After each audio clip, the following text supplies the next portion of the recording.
Road की कोई सुनवाई नहीं है। कमेटी वाले तो ऐसे आते हैं जैसे इनकी छत पे एरोप्लेन खड़ा है धरती पे और कमेटी की छत पे एरोप्लेन उतरता हो। ये तो ऐसे आते हैं, इनको रोड दिखाई नहीं देता।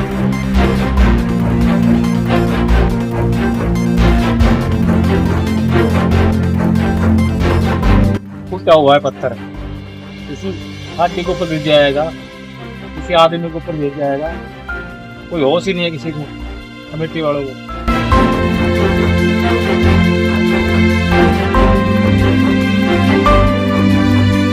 अग्रसेन चौक से लेकर कमेटी के गेट तक छोटा टुकड़ा वो भी एक साइड बनाया था, वो भी करीब 10 साल पहले की बात है। उसके बाद रोड बना लिया।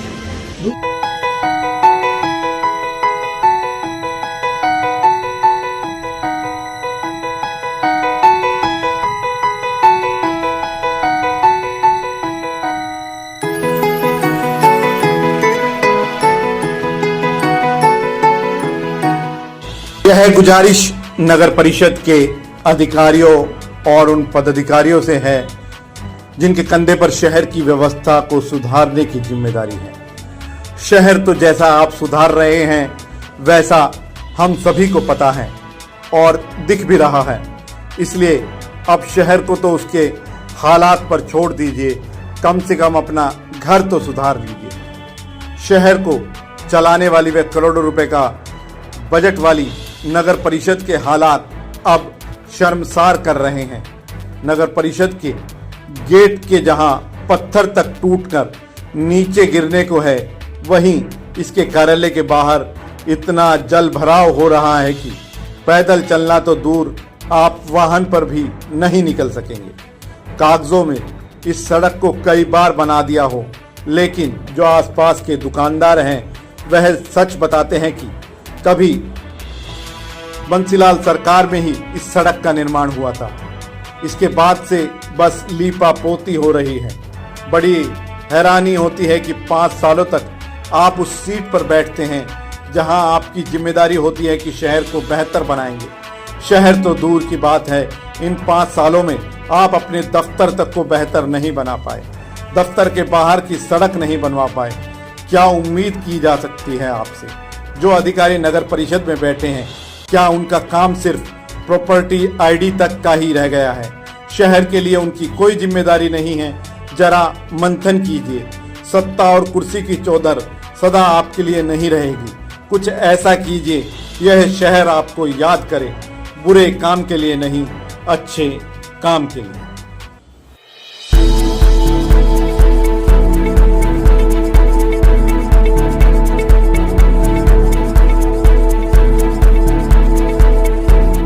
दस साल से मैं एप्लीकेशन भी दे चुका, हर चीज को दे चुका, ईओ को भी दे चुका, बड़े अफसर को भी, एसडीएम के सबको दे चुका मैं। इस रोड की कोई सुनवाई नहीं है। कमेटी वाले तो ऐसे आते हैं जैसे इनकी छत पे एरोप्लेन खड़ा है धरती पे और कमेटी की छत पे एरोप्लेन उतरता हो। ये तो ऐसे आते हैं, इनको रोड दिखाई नहीं देता, एक भी खड्डा दिखाई नहीं। चल पानी का निकास नहीं, खड्डे तो भरवा सकते हैं। परसों भी हम कोई अफसर आया था, कमेटी में गए थे, इससे पहले 2 दिन भी गए थे, इतवार का टाइम दिया, इतवार तक नहीं हुआ। आज देख लो क्या वार है। तो ये तो नगर परिषद का घर है यहाँ तो। देखो जी, नगर परिषद की नाक के नीचे है, तो इधर गवर्नमेंट बॉय स्कूल है, कोई सुनवाई नहीं है जी। खूब बार होया है, पर इनकी तो नाक कटी पड़ी है कमेटी वालों की। ये तो जैसे टांग सिर पे धर के या एरोप्लेन से ऐसे आते हैं। ओ भाई साहब, ये तो हालत गेट की ऊपर देखो, फूटा हुआ है पत्थर, किसी हाथी के ऊपर गिर जाएगा, किसी आदमी के ऊपर गिर जाएगा, कोई होश ही नहीं है किसी को, कमेटी वालों को। बाहर देखो इतने खट्टे हो रहे हैं, पानी भरा हुआ है, बुरा हाल कर रखा है इन्होंने। हर कोई इनसे अपना सामान ही नहीं जाता, खैर ठीक करेंगे। इस रोड की जो बात करें तो ये रोड जो भाड़ावाद चौक से लेके और आगे तक 1998 बने थे, चौधरी बंसीलाल सरकार में प्रदीप भार्गव और ठेकेदार थे। उस टाइम के बाद रोड बना नहीं है। लगातार डिमांड रही है कि रोड बनाया जाए। बस एक बार अग्रसेन चौक से लेकर कमेटी के गेट तक छोटा टुकड़ा वो भी एक साइड बनाया था, वो भी करीब 10 साल पहले की बात है। उसके बाद रोड बना नहीं है। दूसरी बात, यहाँ पे आप देख रहे हैं एक झील नुमा दिखाई दे रहा है। बाड़ावास गेट से लेके और कमेटी के गेट तक झील दिखाई देता है, पानी पूरा यहीं पर इकट्ठा हो जाता है। उसका वजह है लो लाइन एरिया होना। सर्कुलर रोड भाड़ावास चौक से लेके सारा ही ऊंचा हो गया, जहाँ सती कॉलोनी चौक पे ही ऊंचा हो गया, तो पानी निहायत तौर पे यहीं जमा हो गया। दूसरा, जो सीवरेज सिस्टम है रेवाड़ी शहर का लगभग 70 साल से ज़्यादा पुराना है।